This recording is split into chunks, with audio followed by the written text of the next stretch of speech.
कि अगर आपको बहुत दिन जीना है तो प्रसन्नता में रहिए।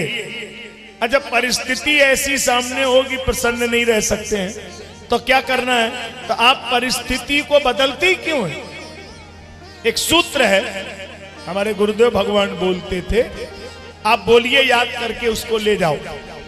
बोलिए, मैं बोलता हूं, परिस्थिति न टालो, परिस्थिति न टालो। आपकी आवाज हमें नहीं मिल रही है, हमें लगता है आप ध्यान से नहीं समझ पा रहे। परिस्थिति न टालो, परिस्थिति न टालो, मनस्थिति संभालो। मनस्थिति संभालो। दो स्थितियां हैं, एक मनस्थिति, एक परिस्थिति। तो परिस्थिति को बदलना ये तुम्हारी सामर्थ्य नहीं है, क्योंकि परिस्थिति तुम्हारे हाथ का विषय नहीं है, वो प्रकृति प्रदत्त है। लेकिन मनस्थिति ये तुम्हारे हाथ का ही खेल है। अपनी मनस्थिति को ठीक कर लीजिए और दोनों ही तरीके से आनंद का अनुभव करिए। आप दोनों में आनंद का अनुभव। अब देखिए, साधु जन आनंद बनाते नहीं है, लेकिन दोनों परिस्थिति में आनंद को ढूंढ लेते हैं। अब एक महात्मा जी के आश्रम में 20 लीटर दूध देने वाली गाय किसी ने आकर के दान की, और गाय को दान किया, गाय को आश्रम में बांध दिया। अब महात्मा जी से सेवकों ने कहा कि गुरुजी 20 लीटर दूध दे रही, कितनी बढ़िया गाय। गुरुजी बोले धन्य हो, जय हो, बड़ा सुंदर गाय है, दूध पिएंगे, दही बनेगा, मट्ठा आएगा, छाछ बनेगी, घी बनेगा, आनंद होगा, आनंद होगा। महात्मा बड़े नाचे, बड़ा आनंद। 8 दिन बाद वो सेठ अपनी गाय वापस ले गया। गुरुजी से फिर कहा कि गुरुजी फ्री में ही जश्न मना रहे थे, फ्री में ही नाच रहे थे। अरे वो तो गाय ले गया। गुरुजी फिर नाचने लगे। बोले अब क्या हुआ? बोले कौन गोबर फेंके, कौन 4 बजे जगे, बड़ा अच्छा रहा, बड़ा अच्छा रहा। तो साहब, दोनों में आप केवल मनस्थिति बदल लीजिए। न गाय आने से कोई फर्क पड़ गया, न जाने से फर्क पड़ गया। आ गई तो भी खुश हो गए कि दूध मिलेगा, चली गई तो खुश हो गए, बोले कौन जगह, कौन गोबर उठाए, कौन सा भीतर।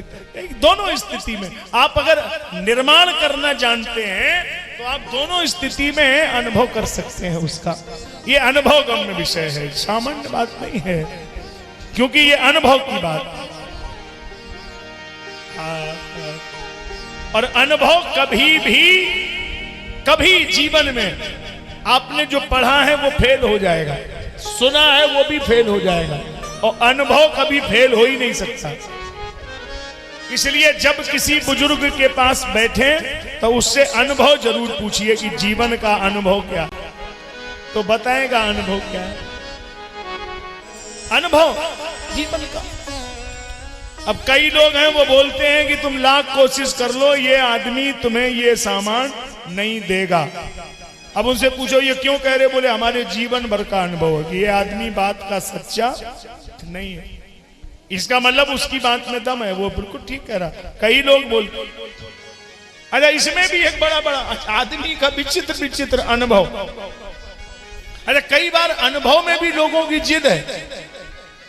अब ये जिद को अनुभव नहीं बोल सकते, ये कोई जिद है। अब यहां ऐसी कोई माता नहीं बैठी है, बुरा नहीं मानना, किसी माता का नाम नहीं ले रहा हूं, वो माताएं यहां नहीं बैठी हैं। ऐसी कोई माता का हम एक उदाहरण दे रहे हैं। कोई माँ ऐसी थी, उस माँ के घर में कोई पड़ोस वाली माता छाछ मांगने आई, मट्ठा मांगने आई। कहा मट्ठे की जरूरत थी, उसको कुछ बनाना था। तो उसकी बहू ने कहा, उसकी दुल्हन ने कहा, चाची जी क्षमा करना, छाछ तो नहीं है, मट्ठा तो मैंने कढ़ी बना ली है, खत्म हो गया है। अब वो इतना सुन के वो चाची अपने घर जाने लगी, और उधर से उसकी सास पूजा करके आ रही थी।